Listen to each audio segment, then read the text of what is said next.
It is typhoon season in Taiwan, but this year a new no surfing law is generating a storm of another nature. Taiwanese officials are banning big wave surfers from paddling out before, during, or after a typhoon.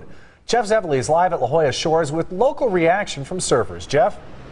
Yeah, Carlo, this reminds me of the 1984 Hollywood hit Footloose. You know, the one where the city council outlawed dancing in their tiny Midwest town, except this law is in Taiwan, and on the big surf days, the surfers are shut down.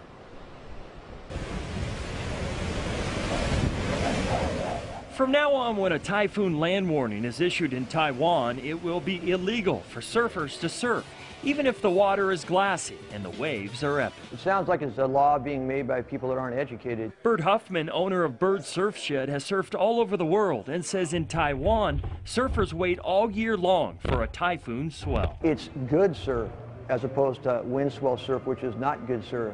All these guys want to do is have a chance to finally surf some quality surf. In Taiwan, where deadly mudslides can bury entire villages, students and workers are told to stay home during the worst of storms, and that order will now include surfers. It's definitely unfortunate. You can't surf when there's waves. It doesn't really make too much sense. San Diego surfers we spoke to say Big Brother should stay out of big waves. It doesn't really seem fair.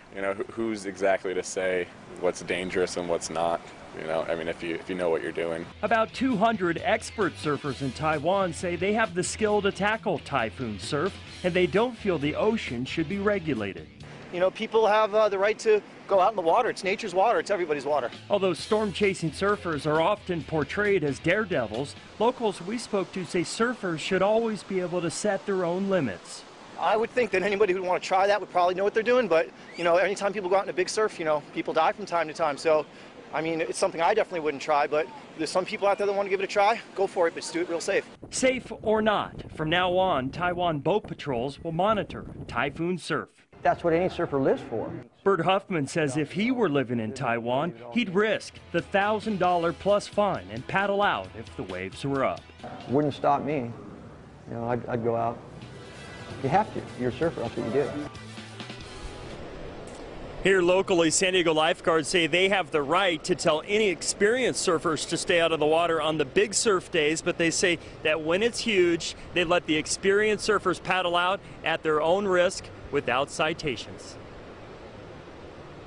I guess the other side of the argument, Jeff, is that these people say that they have the right to surf in any conditions they want to. Do they expect to be rescued if they get into trouble? That's an excellent question. A lot of resources can be spent trying to rescue a surfer on a big surf day. And of course, during a typhoon watch and when the storm is happening, those resources are probably needed elsewhere. So that is the other side of this story for sure. Yeah, it's not just allocating the resources, it's risking the life of that rescuer as well. So maybe they're just saying, we don't want to risk any of it. Good luck, stay home. Thanks, Jeff. Could be. Thanks, Jeff.